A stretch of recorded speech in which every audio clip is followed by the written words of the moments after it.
చంద్రబాబు నాయుడు వల్లనే ఆంధ్రాకు వచ్చిందట. ఆంధ్రాకు కొన్ని అవసరాల మేరకు ఇచ్చినటువంటి నిధులన్నీ కూడా చంద్రబాబు నాయుడు సూచనల మేరకే బడ్జెట్లో పెట్టారని, చంద్రబాబు నాయుడు చెప్పిన రీతిలో, చంద్రబాబు నాయుడు సలహాలు సూచనల మేరకే కేంద్ర బడ్జెట్లో వివిధ రకాల కేటాయింపులు వచ్చినాయని రాసుకోవడం మొదలైంది, చెప్పుకోవడం మొదలైంది. ఈ అతి తెలుగుదేశం పార్టీకి ఎప్పటికైనా చేటే. తెలుగుదేశం మేమే చేశామని చెప్పుకోవడంలో డిఫరెంట్ ఉంటుంది. కానీ ఎట్లుంటుందంటే బడ్జెట్పై బాబు ప్రభావం, సీఎం సూచనతోనే జల్ జీవన్ గడువు పొడిగింపు, ఎంఎస్ఎంఈలకు కేంద్రం ప్రాధాన్యం, గురజాడ స్మరణ తెలుగువారికి గర్వకారణం, కేంద్ర మంత్రి రామ్మోహన్ నాయుడు హర్షం. గడిచిన 7 నెలలుగా రాష్ట్రాభివృద్ధి కోసం చంద్రబాబు చేస్తున్న ప్రయత్నాల ప్రభావం కేంద్ర ప్రభుత్వం ప్రవేశపెట్టిన బడ్జెట్పై ఉందని కేంద్ర మంత్రి రామ్మోహన్ నాయుడు అన్నారు. అంటే ఆంధ్రప్రదేశ్కి సంబంధించి పవన్ కళ్యాణ్కి సంబంధం లేదు, బీజేపీకి సంబంధం లేదు, చంద్రబాబు నాయుడు. మరి చంద్రబాబు నాయుడు అధికారంలో లేనప్పుడు కూడా పోలవరానికి డబ్బులు ఇచ్చారు, ఆంధ్రప్రదేశ్కు అనేకమైనటువంటి కేటాయింపులు చేశారు కదా, అప్పుడెవరి ప్రభావం ఉన్నది? మరి 2014 నుంచి 19లో కూడా చంద్రబాబు నాయుడు ప్రభావంతో ఆంధ్రాకి ఎందుకు నిధులు రాలేదు? అప్పుడు ఎందుకు ఆంధ్ర నుంచి చంద్రబాబు నాయుడు పక్కకు వెళ్ళిపోయిండు ఎన్డీఏ నుంచి? ఎందుకు నరేంద్ర మోడీ ₹1 కూడా ఇవ్వలేదని మాట చెప్పారు?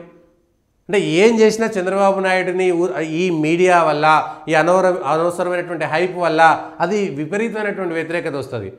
ఈరోజు కూడా చంద్రబాబు నాయుడు తన కార్యకర్తల్ని, తన నాయకులని, తన సోషల్ మీడియాని అదుపులో పెట్టుకోలేకపోతే అది తీవ్రమైనటువంటి ఘర్షణకు దారితీస్తుంది. ఇప్పటికే సోషల్ మీడియాలో పవన్ కళ్యాణ్ అభిమానులు, ఇటు తెలుగుదేశం అభిమానులు విచ్చలవిడిగా గలీజ్ మాటలతో తిట్టుకుంటున్నారు.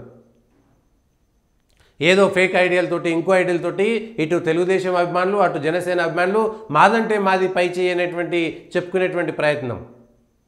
కేంద్రం అంతా ఇతోధికంగా సాయం చేస్తే, కేంద్రం ఆంధ్రాకు సంబంధించినటువంటి దానికి ప్రజలకి ఊరట లభిస్తే నరేంద్ర మోడీ గారికి ధన్యవాదాలు, లేకపోతే కేంద్ర ప్రభుత్వానికి ధన్యవాదాలు, ఆంధ్రప్రదేశ్ పైన వాళ్ళకు మంచి అవగాహన ఉన్నదని వదిలేసి చంద్రబాబు నాయుడు వల్లనే జరిగింది, చంద్రబాబు నాయుడు వల్లనే వచ్చింది, నరేంద్ర మోడీకి ఏం సంబంధం లేదు, 2 లక్షల కోట్లు పెట్టి ఆంధ్రప్రదేశ్కి డబ్బులు ఇస్తే ఏం సంబంధం లేదు, అది నరేంద్ర మోడీకి సంబంధం లేదు, బీజేపీ ప్రభుత్వానికి సంబంధం లేదు, కేవలం చంద్రబాబు నాయుడు వల్ల మాత్రమే సాధ్యమైంది.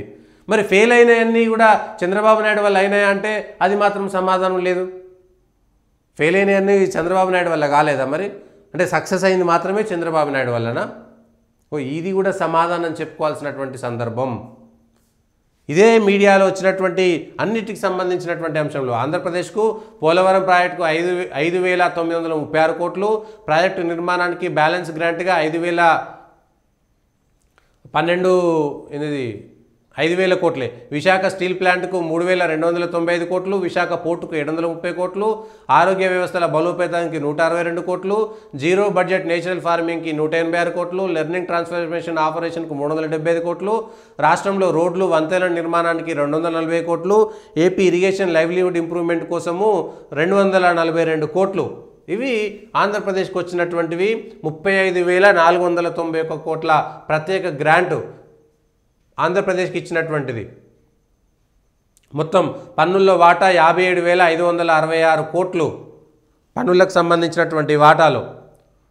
పోలవరానికి, ఆంధ్రప్రదేశ్కి సంబంధించినటువంటి రాజధానికి, మిగిలినటువంటి దానికి మంచి బడ్జెట్ వచ్చింది. సరే, ఆంధ్రప్రదేశ్కి ఇంకా ఎక్కువ ఇవ్వాల్సింది, ఇవ్వలేదనేటువంటి ఒక మాట జయరాం రమేష్ చెప్పారు. కానీ ఇప్పటికీ చాలా ఎక్కువ ఇచ్చారు. ఇవాళ తెలంగాణకు ఆంధ్రకు పోటీ మొదలైపోయింది. ఆంధ్రాకి ఇచ్చి తెలంగాణకి ఇవ్వలేదు, బీహార్కి ఇచ్చి తెలంగాణకి ఇవ్వలేదు, ఢిల్లీకి ఇచ్చి తెలంగాణకి ఇవ్వలేదు అనేటువంటిది మొదలైపోయింది.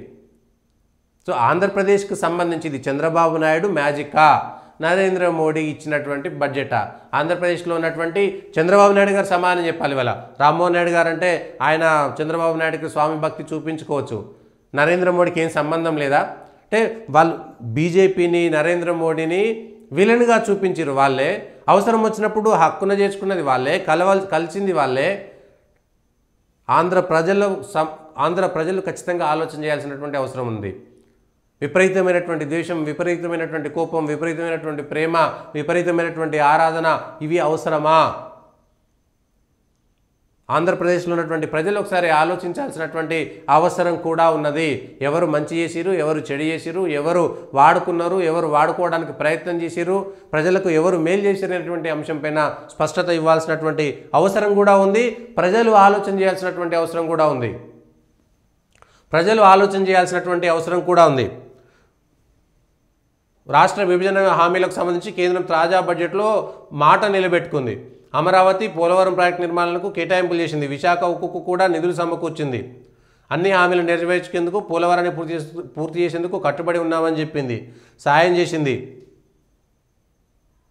ఇవన్నీ దాదాపుగా ఈ 55,000 కోట్లు, అవి 35,000 కోట్ల స్పెషల్ గ్రాంట్లు బడ్జెటరీకి సంబంధించినటువంటివి. మళ్ళీ అది కాకుండా కేంద్ర ప్రాయోజిత పథకాలకు సంబంధించినటువంటి అవి వేరు, మళ్ళీ పన్నుల వాటాకు సంబంధించినటువంటి విషయాలు వేరు, అన్నీ వస్తాయి. మళ్ళీ ఒక్కొక్క వ్యవహారానికి సంబంధించి ఎక్కడెక్కడ ఎన్ని వస్తాయి ఏంటి అనేటువంటివి కూడా చాలా ఒక్కొక్క పథకానికి సంబంధించినటువంటి కేటాయింపుల్లో మళ్ళీ రాష్ట్రాలకు సంబంధించినటువంటి కేటాయింపులు వేరే ఉంటాయి.